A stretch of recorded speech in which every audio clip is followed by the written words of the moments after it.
तो मेरे प्यारे स्टूडेंट, कैसे हैं आप लोग। उम्मीद करता हूं कि आप लोग अच्छे होंगे। चलिए, 1A से लेकर 1E तक हम लोग पढ़ चुके हैं। आज वास्तविक संख्या का लास्ट चैप्टर है 1F। अब इसके बाद से यह चैप्टर समाप्त हो जाएगा। उसके बाद हम लोग चलेंगे सेकंड वाले चैप्टर पे। तो आइए यहाँ पर अब हम समझते हैं कि 1F में हमको पढ़ना क्या है। चूँकि सब बहुविकल्पी क्वेश्चन है और आप हमारे चैनल पे बने रहें, जिससे कि मैं बहुविकल्पी क्वेश्चन को भी मैं रूल के हिसाब से ही आपको बताऊंगा, जिससे कि आपको विकल्प हो या कोई सवाल हो आसानी से लगा सकें। तो अभी हमारे चैनल पे आप नए हैं तो चैनल को सब्सक्राइब और बेल आइकन की घंटी जरूर दबा दें। अगर वीडियो आपको अच्छा लगता है तो वीडियो को लाइक, कमेंट्स और शेयर करना ना भूलें। चलिए आगे बढ़ते हैं हम लोग। जैसे क्वेश्चन नंबर 1 आपके स्क्रीन पे हम दे दिए हैं, उसको आप लोग देखते भी रहिएगा। धन पूर्णांक 6A + 5 से ठीक पहले आने वाला धन पूर्णांक होगा। तो 4 विकल्प दिया है, उसमें से एक विकल्प सही है। तो ठीक पहले की जब बात आए, ठीक पहले ध्यान दीजिएगा, ठीक पहले की जब बात आ जाए, एक उसमें से घटा देते हैं, माने दी गई संख्या में से एक घटा देते हैं। और ठीक बाद की अगर संख्या आ जाए तो दिए गए संख्या में एक जोड़ देते हैं। जैसे यदि मान लीजिए 3 है और हम कहें 3 के ठीक पहले और ठीक बाद, तो ठीक पहले में मतलब 2 और ठीक बाद वाले में मतलब 4। मतलब इसमें एक प्लस हुआ है तो 4 हुआ और इसमें एक माइनस हुआ है, मतलब एक इसमें माइनस हो गया है तो 2 हो गया है। समझ में आ गया ना। तो उसी तरह इसमें पूछ रहा है 6A + 5 के ठीक पहले।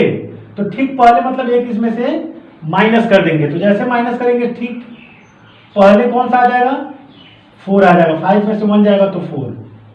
यानी कि हमारा जो विकल्प नंबर है 2 वह हमारा सही है, उस पर आप टिक लगा सकते हैं। क्लियर हो गया। ओ की तरफ आप यहाँ स्क्रीन पर देखते रहेंगे क्वेश्चन। इसमें बोल रहा है अपरिमेय संख्या है। तो अपरिमेय संख्या, जैसे इसमें 4 विकल्प दिया गया है। पहला विकल्प है 22/7, जैसे वहां दिखाई दे रहा होगा। दूसरा विकल्प है पाई और तीसरा विकल्प है हमारा 0.69 और चौथा विकल्प है 5/√16। तो अब यह सोचिए, आम ई जब पढ़ा रहे तो आपको हम बताए थे कि परिमेय और अपरिमेय देखते ही आप बता देंगे। तो अगर आप 1E नहीं पढ़े हैं तो आप उसे जरूर उस वीडियो को देखिए, ताकि आपको परिमेय और अपरिमेय आ जाए। तो चलिए, यहाँ पर पाई जो होगा वह अपरिमेय संख्या होगा। क्लियर है ना। लेकिन 22/7 क्योंकि यह P/Q के रूप में लिखा जा सकता है, या पाई का एक और मान होता है 3.14। तो ये भी संख्या जो है वह हम परिमेय संख्या के रूप में लिख सकते हैं। जैसे ऐसे करके हम लिख सकते हैं इसको, समझ रहे होंगे आप। तो P/Q के रूप में ये भी आ गया, P/Q के रूप में ये भी आ गया, P/Q के रूप में ये भी हो सकता है, ठीक है ना। और P/Q के रूप में ये भी है, इसलिए यह परिमेय संख्या है। क्लियर। यह एक परिमेय संख्या है, लेकिन पाई जो है एक अपरिमेय संख्या है। इसको दिमाग में आप रख लीजिएगा। मैं बार बार कह रहा हूँ कि अगर 1E का चैप्टर नहीं देखे होंगे तो उसको जरूर आप जाके देखेंगे, ताकि आपको परिमेय अपरिमेय आप एकदम बिल्कुल आसानी से समझ सकें और बता सकें। चलिए आगे बढ़ते हैं। स्क्रीन पे दिखाई दे रहा होगा आप लोगों को तीनों क्वेश्चन उस पर जो है। कह रहा है संख्या 4√3 क्या है। तो हमने बताया था 1E में कि यदि अपरिमेय संख्या में कोई चीज़ जुट रहा हो या घट रहा हो, या गुणा होता हो या भाग होता हो, तो वह संख्याएं अपरिमेय हो जाएंगी। तो अब यह बताइए, यह चूंकि अपरिमेय बताने के लिए हम बताए थे ना कि रूट में अगर अभाज्य संख्या आ जाती हैं, या ऐसी संख्या जिनका वर्गमूल P/Q के रूप में नहीं निकाल पाते हैं हम, ऐसी संख्याओं हमेशा अपरिमेय हो जाती हैं। तो यह एक अभाज्य संख्या है। तो अभाज्य संख्या है तो अपरिमेय तो हो ही गया। अब इसके गुणे में 4 है तो ये भी संख्या क्या हो जाएगा, अपरिमेय। क्लियर हो गया ना। यानी कि इसका जो तीसरे वाले का तीसरा सही है, विकल्प तीसरा सही कर सकते हैं आप। अब चलिए चौथे वाले की तरफ चलते हैं। ज़्यादा समय आपका नहीं लेंगे हम, बस विकल्प है, छोटा छोटा नियम है, उसको बताते हुए मैं आगे बढ़ता हूँ। निम्नलिखित संख्याओं में से, स्क्रीन पर आप देखते रहेंगे, निम्नलिखित इसीलिए मैं इधर से लिख रहा हूँ ताकि आपको स्क्रीन पर सब दिखाई दे। निम्नलिखित संख्याओं में से परिमेय संख्या होगी, मतलब 4 विकल्प दिया है। पहला दिया है √5, तो √5 आपको क्या दिखाई दे रहा है? अपरिमेय, पहला विकल्प। दूसरा जो विकल्प है √1 दिखाई दे रहा है, इसका हम बाहर निकाल सकते हैं, इसका मतलब यह परिमेय हो सकता है। बाकी दो विकल्प जो है उसको हम समझा देते हैं आपको। तो तीसरा में क्या है? तीसरा में दिया है √1 + 4/9, यानी कि 9 करने 9, 9 4 13, 13/9। तो यह जो 13 है वह क्या है? एक अभाज्य संख्या है, और अभाज्य संख्या और रूट में है, इसका मतलब ये भी जो है अपरिमेय संख्या हो जाएगा। और चौथा भी जो है ये भी एक अपरिमेय संख्या है, मतलब जो चौथे का दूसरा है वह हमारा सही है। ठीक है, चलिए अब आगे की तरफ। पांचवा कार्य निम्नलिखित में से परिमेय संख्या है। स्क्रीन पे आप देखते रहेंगे वहां पे, तो दिया है 2.732416 dash dash dash dash dash, और जिसमें dash dash dash dash dash करके आ जाए वह परिमेय संख्या के रूप में नहीं बना सकते हैं हम। ठीक है, उसमें कुछ त्रुटियां जरूर रह जाएंगी। अब दूसरा जो दिया वह √7 दिया है, समझ में आ रहा है ना? √7, तो ऐसे ही आपको पता है कि अभाज्य संख्या है, रूट में आ गया इसका मतलब अपरिमेय है। और ये √0.9 ये भी एक अपरिमेय संख्या है, मतलब तीसरा नंबर जो है हमारा विकल्प सही है, 2.737373, यह हमारा जो है सही है। क्लियर हो गया आपको? आगे बढ़ते हैं छठवें नंबर की तरफ। ये तो पांचवा नंबर था। छठवां नंबर क्या है? किसी पूर्णांक यम के लिए प्रत्येक सम पूर्णांक निम्नलिखित रूप का होता है। तो अब देखिए, सम पूर्णांक यानी कि अगर सम संख्या में, यानी कि 2 से किसी भी संख्या में हम गुणा कर देते हैं, 2 सबसे छोटी सम संख्या होती है, तो अगर 2 से हम किसी भी संख्या में गुणा कर देते हैं तो वह पूरी संख्याएं सम संख्या हो जाती है, चाहे वह इवन नंबर हो जाता है, चाहे वह संख्या भाज्य हो, अभाज्य हो या विषम क्यों ना हो, वह सभी संख्याएं जो है वह सम संख्याएं हो जाती हैं, इवन नंबर हो जाता है। जैसे अगर हम आपको एग्जाम्पल के तौर पर बताएं तो मान लीजिए कि 2 का गुणा हम 3 में कर देते हैं तो 6, या मत लीजिए आप कोई भी संख्या 81 ले लीजिए, 81 भी एक विषम संख्या है और इसमें हम 2 से गुणा करें तो 162 हो जाएगा, ये भी एक सम संख्या है। मतलब एक अभाज्य संख्या ले लेते हैं 7, अब इसमें 2 से गुणा कर देंगे तो 14, यानी कि 2 से किसी में गुणा कर दिया जाता है तो वह संख्याएं हो जाती हैं। क्लियर हो गया ना? यह दिमाग में आप रख लीजिएगा। तो 4 विकल्प दिया है। पहला विकल्प जो दिया है यम, दूसरा जो विकल्प दिया है वह यम +1, और जो तीसरा विकल्प दिया है 2m, और जो चौथा विकल्प दिया है वह 2m + 1 है। अब सोचिए इसमें से चारों में से क्या हो सकता है? हम बताएं किसी भी संख्या में यदि 2 से गुणा हो जाता है तो वह संख्या सम संख्या हो जाती है, तो मतलब 2 का इसमें गुणनफल दिखाई दे रहा है, तो यह आंसर हमारा सही है। ठीक है, तो क्वेश्चन नंबर 7 क्या बोला है? किसी पूर्णांक q के लिए प्रत्येक विषम पूर्णांक निम्नलिखित रूप का होता है। तो देखिए यहाँ पर पहले विकल्प लिख लिया जाए। पहला विकल्प q, दूसरा विकल्प दिया है q + 1, तीसरा विकल्प दिया है 2q, और चौथा विकल्प दिया है 2q + 1। यही 4 विकल्प देखिए स्क्रीन पे आपको दिखाई दे रहा होगा। तो अब जो है हम आपको बता दें कि चूंकि विषम संख्या की बात हो रही है, ठीक है, तो किसी भी सम संख्या में यदि हम 1 जोड़ देते हैं या 1 घटा देते हैं, ध्यान से सुनिएगा, यदि किसी सम संख्या में, दुनिया का कोई भी अगर सम संख्या आप ले रहे हैं तो उसमें अगर हम 1 जोड़ दें, मतलब 1 ऐड कर दें या 1 सब्ट्रैक्ट कर दें, तो वह संख्याएं विषम संख्याएं ही होंगी। ठीक है ना? तो यदि एग्जाम्पल के तौर पे अगर हम ले लेते हैं तो मान लीजिए 18 ले लिया जाए, तो 18 क्या है? सम संख्या है। यदि सम संख्या में 1 जोड़ देते हैं तो 19, ये भी विषम हो गया। 9th वाले वीडियो में मैं बहुत परफेक्ट तरीके से पहले लेसन संख्या पद्धति में इस चीज़ को समझा दिया हूँ, बहुत डिटेल मैंने समझाया है। और यहाँ पर मान लीजिए 18 में 1 घटा दें तो 17, ये भी विषम। मतलब यह हो गया कि अगर सम संख्या में 1 जोड़ देते हैं तो वह हमेशा विषम आता है, और यदि सम संख्या में 1 घटा देते हैं तो वो भी विषम संख्या ही आता है। क्लियर हो गया? यह आप दिमाग में रखेंगे। एक चीज़ और है, इसी के साथ मैं बता दूं, यदि विषम संख्या में 1 जोड़ देते हैं तो सम संख्या हो जाएगा, और विषम संख्या में -1 अगर घटा देते हैं तो वो भी सम संख्या हो जाता है। ठीक है ना? जैसे अगर इसके लिए हम बात करें तो 3 विषम संख्या 1 जोड़ देंगे तो 4 हो जाएगा, और 3 एक विषम संख्या अगर इसमें से घटा दें तो 2 हो जाएगा। तो आप हमारी बात को समझ रहे होंगे बहुत बेहतर तरीके से।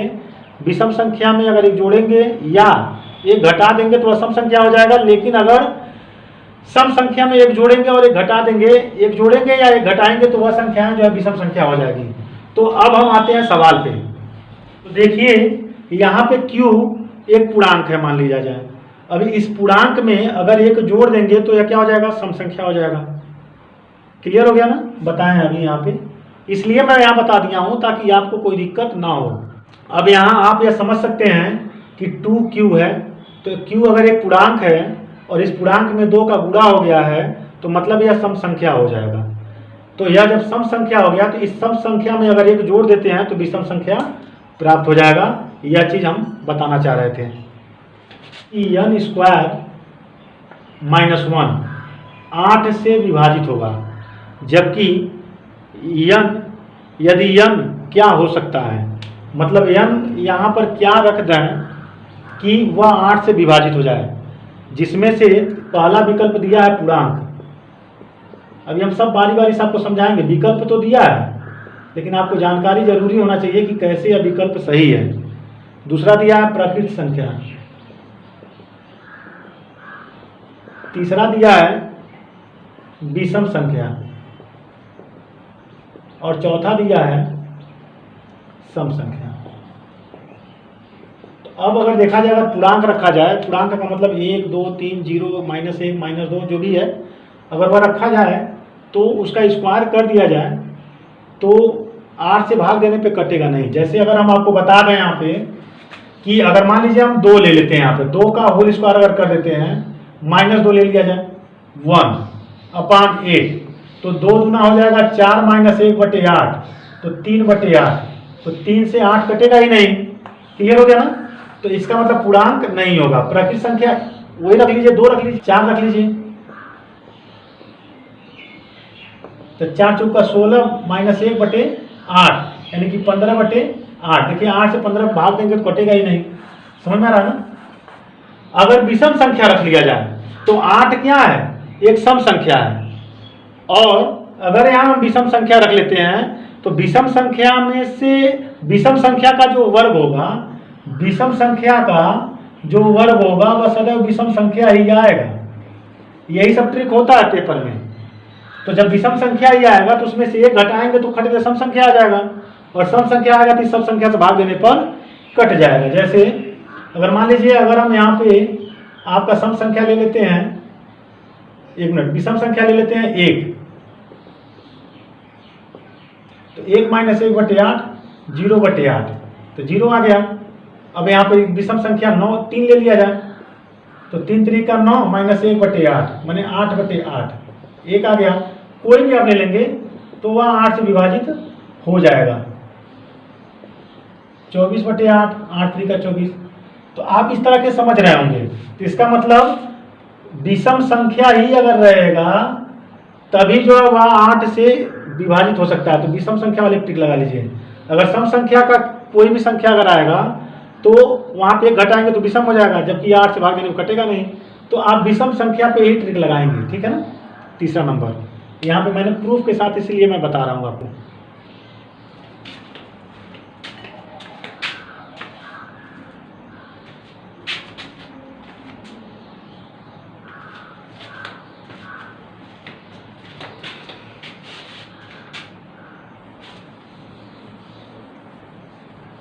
चलिए अब आगे बढ़ते हैं 9 की तरफ। 9 नंबर कहाँ है, वहां आप देखेंगे क्वेश्चन, तभी आपको समझ में आएगा। यदि 65 और 117 का एचसीएफ, किसका 65 और 117 का एचसीएफ हाईएस्ट कॉमन फैक्टर कितना है, 65 m माइनस 117 के रूप में लिखा जा सकता है। तो m की वैल्यू क्या होगी, समझ में आ रहा है। क्वेश्चन आप पढ़िए, देखिए। तो अब हम आपको बता रहे हैं, देखिए। तो 65 और 117 का निकाल लिया जाए तो 65 करने 65, यहाँ पर 2 और यहाँ पर आ जाएगा 5, फिर 65 से 52 छोटा हो गया, 65 में फिर भाग देंगे। पूरा इस चैप्टर को आप अगर देखेंगे ना तो आपको भाग विधि से वो एचसीएफ निकालने के लिए बहुत आसान हो जाएगा। 1A आप जरूर देखेंगे। 52 करने 52, यहाँ पर आ जाएगा 3 और यहाँ आ जाएगा 1, फिर यहाँ काट देंगे 13 चौका 52, मतलब इसका एचसीएफ जो है हमारा 13 आ गया। जिस संख्या से वह पूरा कट जाता है वही संख्या एचसीएफ कहलाती है। तो इसका एचसीएफ हो गया 13। 65 m माइनस 117, अंक का कोई एक तरफ लाएंगे तो 13 प्लस 117 बराबर 65 m, यानी कि 65 m बराबर 130। इन दोनों को जोड़ लेंगे और एक गुणे में है तो इसको हम भेज देंगे भाग में। तो m इज इक्वल टू 130/65, यानी कि काट देंगे तो आ जाएगा 2। ये हमारा 2 वाले पे ट्रिक लगा लीजिएगा, 2 जिस नंबर पे भी होगा। अब मैं इधर आ जाता हूँ, 2 देखिए किस नंबर पे है, वहाँ पे उस पर टिक लगा लीजिएगा आप लोग। दूसरे नंबर पे 2 दिया हुआ है, इस पर टिक लगा लीजिए, ठीक है। आइए क्वेश्चन नंबर 10 की तरफ बढ़ते हैं। क्वेश्चन नंबर 10 क्या कह रहा है, वह सबसे बड़ी संख्या आ गया। तो बड़ी संख्या के लिए हम बताए हैं कि आपको एचसीएफ निकालना ही निकालना पड़ेगा और न्यूनतम संख्या के लिए एलसीएम निकालना पड़ता है। तो यह बड़ी से बड़ी संख्या या अधिकतम संख्या की बात हो रही है। तो वह बड़ी से बड़ी संख्या जिसमें 70 और 125 को विभाजित करने पर क्रमशः शेषफल 5 और 8 प्राप्त हो।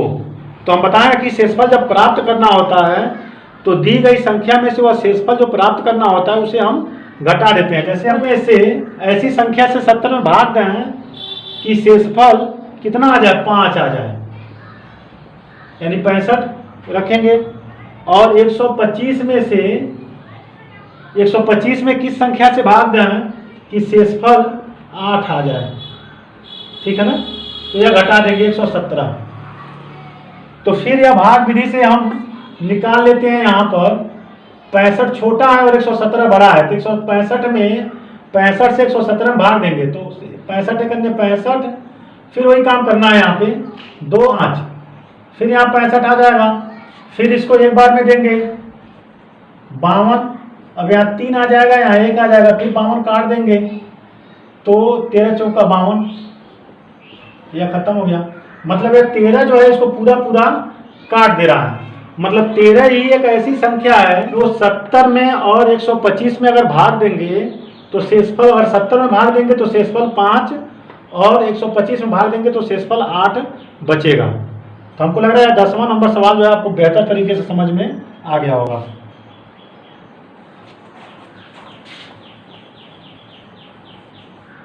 देखिए सवाल में कुछ है नहीं, बस आप जो है रूल दिमाग में सेट रखेंगे तो सवाल आपके लिए कुछ नहीं है, समझ लीजिए।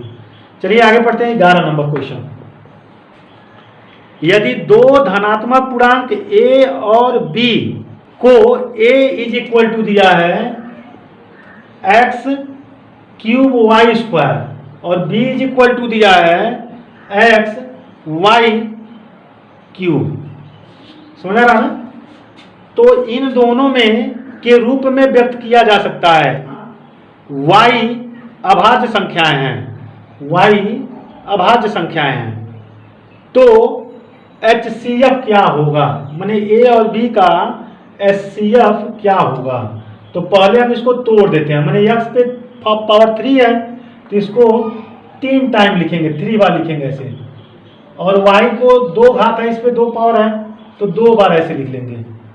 और b में 1 ठो है यहाँ पे 1 बार लिखेंगे और y जो है 3 बार है, तो तो ऐसे 3 बार लिख लेंगे।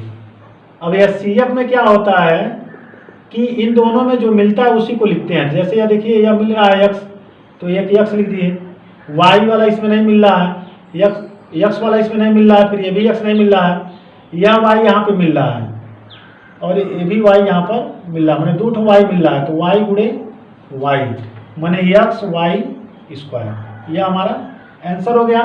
तो जो इस नंबर पे भी हो तो यह जो है दूसरे नंबर पे है, आप जो है इसको एक्स वाई स्क्वायर पर ट्रिक लगा लीजिएगा। क्लियर हो गया। 12 की तरफ देखिए, यहां बोल रहा है कि यदि 2 धनात्मक पूर्णांक p और q हैं, p इज इक्वल टू दिया है ए बी स्क्वायर और q इज इक्वल टू दिया है ए क्यूब बी के रूप में व्यक्त किया जा सकता है, जहां a और b एक अभाज्य संख्या है, तो इसका एलसीएम निकालिए। क्या निकालना हमको? LCM, highest common multiplication. तो अब इसको हम तोड़ देंगे, a b पर स्क्वायर है ना, तो a into b into b और a क्यूब b है यहाँ पर, तो a क्यूब है तो a को 3 बार लिखेंगे गुणे b। समझ आ गया ना। एचसीएफ में जो मिलता है 2 संख्याओं में या 3 संख्याओं में उसी को लिखते हैं, लेकिन एलसीएम में ऐसा नहीं है। एलसीएम में जो मिलता है उसको तो लिखना ही है हमको, जो नहीं मिलेगा, जैसे यह नहीं मिल रहा है, ये नहीं मिल रहा है, तो इसको भी हमको इंटू में करके लिखना है। अब देखिए यह भी मिल रहा है ना, तो इसको एक बार तो हमको लिखना ही है, लेकिन ये वाला भी नहीं मिल रहा है, तो यहाँ पर हम एक बार और लिख देंगे। अब गुणा कर लीजिए, तो ए क्यूब बी स्क्वायर, यह हमारा आंसर हो गया। जो जिस नंबर पे भी हो आप टिक लगा सकते हैं। तो यह तीसरे नंबर पे है, तो इसको टिक लगा लीजिए। ठीक है। तो क्वेश्चन नंबर 13 बोल रहा है कि एक शून्योत्तर परिमेय संख्या, माने एक परिमेय संख्या है, एक परिमेय संख्या है, परिमेय संख्या और एक अपरिमेय संख्या है, अपरिमेय संख्या। अब इसको बताने की जरूरत नहीं पड़ेगा, आपको खुद बताइए। परिमेय और अपरिमेय का गुणनफल क्या होता है, आपको बताइए। अपरिमेय होगा, हमने बताया है कि यदि परिमेय संख्या में कोई चीज जुट रहा हो, घट रहा हो, मतलब परिमेय संख्या में कोई चीज जुट रहा हो या घट रहा हो, या तो गुणा हो रहा हो या तो भाग हो रहा हो, इस पूरे स्थिति में यह संख्याएं अपरिमेय ही होंगी। क्लियर हो गया ना। जैसे हम आपसे पूछा है कि 3 + √2 क्या होगा, तो √2 अपरिमेय है या परिमेय है, तो दोनों को जोड़ देंगे तो अपरिमेय संख्याएं हो जाएंगी। ठीक है ना। तो अपरिमेय वाले पर टिक लगा लीजिएगा। अपरिमेय संख्या जो है, देखिए किस नंबर पे है, सदैव नंबर है, सदैव अपरिमेय ही होगा। पहला नंबर वाले पर टिक लगा लीजिए आप कि परिमेय और अपरिमेय संख्या का गुणनफल सदैव क्या होगा, एक अपरिमेय संख्या ही होगा। अब आते हैं क्वेश्चन नंबर 14 की तरफ। है बहुत आसान, लेकिन अगर आप उसको नहीं पढ़ेंगे तो वह कठिन हो जाएगा। देखिए कहा 1 से 10 तक की संख्याओं दोनों सम्मिलित हैं, माने 1 और 10, 1 और 10 दोनों शामिल हैं। बीच में 2, 3, 4, 5, 6, 7, 8, 9 भी हैं। क्लियर हो गया ना। में से सभी संख्याओं से विभाज्य न्यूनतम संख्या, तो न्यूनतम कहा है, तो न्यूनतम का मतलब इन सभी का जो है हमको क्या निकालना है, एलसीएम निकालना है। तो सबसे पहले संख्या 2 से हम इसको काट देते हैं, तो 2, 1, 3, 2, 5, 3, 7, 4 कट जाएगा ना 2 से, 9, 5। फिर हम 2 से काटेंगे, 1, 1, 3, 1, 5, 3, 7, 2, 9, 5। अब फिर 2 से काटेंगे, ऐसे करके हमको काटना है, समझ लीजिए। 3, 1, 5, 3, 7, 1, 9, 5। अब हम 3 से काटेंगे, तो 1, 1, 1, 5, 1, 7, 1, 3, 5, ऐसे मतलब 3 से जहाँ है वहाँ काट देंगे। अब फिर हम जो है इसको 5, 3 से फिर काटेंगे, तो 1, 1, 1, 1, 1, 7, यहाँ 5 हो जाएगा, 5 और यहाँ पर 1, फिर 5, फिर अब 5 से काटेंगे तो यहाँ पर सब एक एक एक, ये भी एक आ जाएगा, या 7 का 7 बच जाएगा, फिर यहाँ 1 आ जाएगा और यहाँ पे 1 आ जाएगा, फिर 7 से काट देंगे और इन सभी का गुणा कर देंगे। समझ में आ रहा ना? तो 2 दूना 4 दूना 8, 8 3 का 24, एलसीएम ऐसे ही करता है ना, 8 3 24, 24 3 72, 72 पचे 10 और 7 पचे 35 और एक 36, फिर जो है 36 सते मैंने 360 सते, तो 0 7 6 42 हासिल 4 और 7 3 21 और 4 25, यानी कि 2520 वाले पे आप ट्रिक लगा देंगे जिस नंबर पे भी होगा, यानी कि 14 वाले नंबर पे है 2520। तो जब भी न्यूनतम कहेगा तो आप जो है एलसीएम निकालेंगे और जब भी अधिकतम कहेगा तो एचसीएफ निकालना है बिना कुछ कहे। 15 परिमेय संख्या 14,587 बटे 1250 का दशमलव प्रसार निम्नलिखित किन दशमलव स्थानों के बाद समाप्त हो जाएगा। मतलब कि इसमें भाग देने के बाद कितना संख्या आएगा जिसमें वह दशमलव का स्थान वहीं समाप्त हो जाएगा, उसके आगे नहीं बढ़ेगा।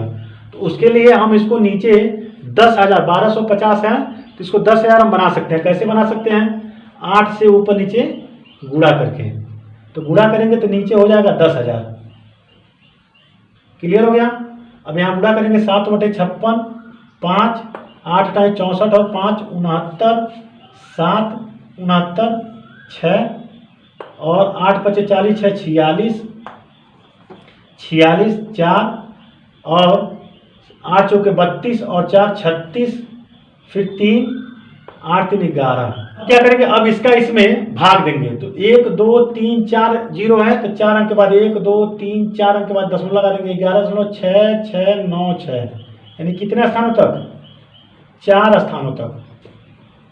4 स्थानों तक इसका दशमलव समाप्त हो जाएगा। चौथा 4 स्थानों तक ये रहेगा तो चौथा इसमें सही हो जाएगा। तो अगर आप हमारे चैनल पे नए हैं तो चैनल को सब्सक्राइब और बेल आइकन की घंटी जरूर दबा दें। और यदि आपको वीडियो पूरा देखने के बाद अगर अच्छा लगा तो वीडियो को जो लाइक कमेंट्स और शेयर जरूर करें। इस तरह से पूरा क्वेश्चन लेसन वाइज पूरा एक एक क्वेश्चन मैं आपको बताऊंगा ताकि आपको मैथ की तैयारी करने में कोई दिक्कत ना हो। तो आप हमारे चैनल को सब्सक्राइब जरूर कर लें और बेल आइकन की घंटी भी दबा दें जिससे कि मेरा नया जो वीडियो आप तक आसानी से पहुंच जाए। धन्यवाद। मिलते हैं अगले वीडियो में।